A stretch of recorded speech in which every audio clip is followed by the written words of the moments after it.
Hello and welcome back to Chemistry Talk. I'm Hunter and the subject of today is basic molar conversions. We're going to be doing some conversions with the mole and we're going to briefly talk about what a mole is. So a mole is a counting substance or unit. It's similar to a dozen. There's 12 eggs in a dozen, but there's 6.02 times 10 to the 23rd. That's very messy. 6.02 times 10 to the 23rd atoms in a mole. Now, this is known as Avogadro's number. Avogadro's number was a number he created to help us calculate and find really big numbers and really small numbers. So we just know that there's 6.02 times 10 to the 23rd atoms, molecules in 1 mole, and that's that counting unit. So enough about history, let's get into some calculations. So our first question wants us to calculate the molar mass of CO2. So like I have said in my previous videos, we look at the mass of each element in the compound and we multiply by how many we have. So we have 1 carbon, but we have 2 oxygen, and that gives us a mass of 40 grams. So that's the molar mass. Now we have a mole conversion, and it's asking us how many grams of carbon there are in 17 moles of CO2. So if we have 17 moles of CO2, we know that in each mole, we have 1 mole of carbon. How did I realize that? That's called the mole ratio. In 1 atom of CO2, we have 1 mole of carbon. But we want grams. So 1 mole of carbon weighs 12 grams. So your units cancel out, that's dimensional analysis. The moles cancel out, and you're left with a significant number, 17 times 12. And let me do that calculation. And we get a number of 204 grams.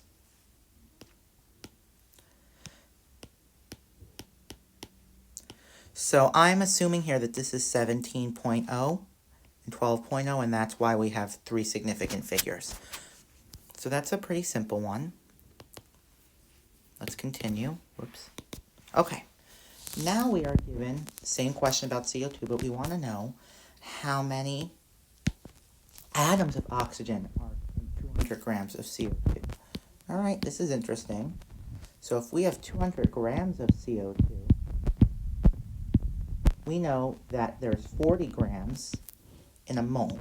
Calculated that earlier. Well, what else do we know? We know that 1 mole of CO2, there's 2 moles of oxygen. Once again, the molar ratio. Now, one more step, we have to get to atoms. We know in 1 mole, there's 6.02 times 10 to the 23rd molecules. So, when you do the calculation, you will get the number of atoms. Now, let me do that calculation for you right now. Just be careful of the scientific notation, because the scientific notation is going to make the number either really big or really small. And it might even leave it in scientific notation when you do the calculation. So always be careful that you're typing it in correctly. Make sure you understand your calculator. When I do this calculation, I get 6.02 times 10 to the 24 atoms. And it's okay that it's, you might get confused. It's coincidental. It's similar to Avogadro's number, but that happens all the time. Okay, moving along here. This is interesting.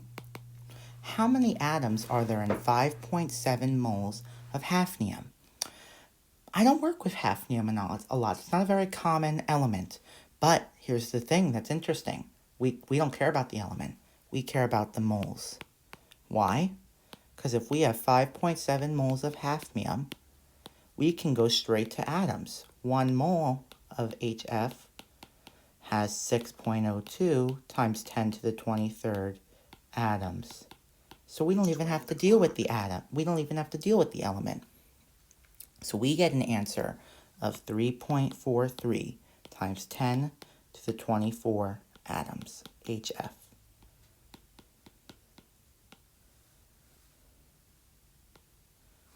Okay. All right, here we have a conceptual question. Name the 7 diatomic elements. These are really important for conversions and writing equations, and there's 7 of them. Diatomic meaning they come in pairs. So we have hydrogen, oxygen, iodine, chlorine, bromine, fluorine, and nitrogen. 7 of them. And notice that each one has a little subscript 2 underneath it. That means it's diatomic, it's in its gaseous state alone. So just be aware of those 7 ones. All right, let's move on. How many moles of nitrogen exist in 9.7 times 10 to the negative 19th molecules of ammonium carbonate? All right, this is interesting. Let's begin. 9.7 times 10 to the negative 19th molecules. I'll put MOLC. And we know that there's 6.02 times 10 to the 23rd molecules. That's Avogadro's number. Let me fix that there. In 1 mole. That's just using the flip of 1 mole, 6.02 times 10 to the 23rd molecules. And we also know that 1 mole of the substance, NH4, I'm not going to write that there, in ammonium carbonate, we know 1 mole of ammonium carbonate, I'll put the compound, we have 2 moles of nitrogen, just using the compound, which I'll write down here. It has only 2 moles of nitrogen. So our answer, 3.22 times 10 to the negative 42 moles of nitrogen. What a funky little number, but it's right. So never, if you get a weird number, don't get freaked out, because that happens a lot when you're working in scientific notation. So 3.22 times 10 to the negative 43rd moles of nitrogen. Okay, not too bad. Ooh, we have a combination problem. The chemical formula of aspirin is C9H8O4. What's the mass of 0.4 moles of aspirin? So first you got to find the molar mass of aspirin. I know off the top of my head it's 180 grams. 12 times 9 for the carbon, plus 8 times 1 for the hydrogen, plus 16 times 4 for the oxygen, and you'll get 180 grams. So if we have 0.4 moles of aspirin, we know 1 mole, 180 grams. So you do that multiplication, and you get 72 grams of aspirin. Okay, not too bad. One more problem here. I gave another interesting element, which we don't use that much, osmium, but we only need one part of it. We only need its molar mass.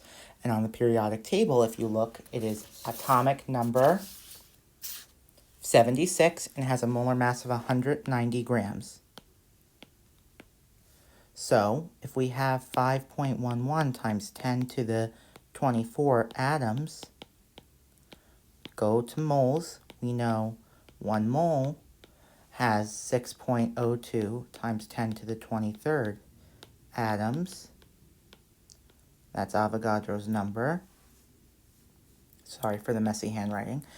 And we know that 1 mole of osmium has 190 grams. So we canceled the atoms, we canceled the moles, and we get our answer to be 1,612.8 grams, OS. So notice how I cancel out my units. I could be doing that here. The moles cancel, and you're left with grams. Here the moles cancel, and you're left with moles of nitrogen. So you always want to make sure you're ending with the unit that you want. And that's dimensional analysis and basic molar conversion. Stay tuned for more advanced molar conversions. Any questions about this topic, leave a question in the comments. Any requests for certain videos, leave a comment. Thank you.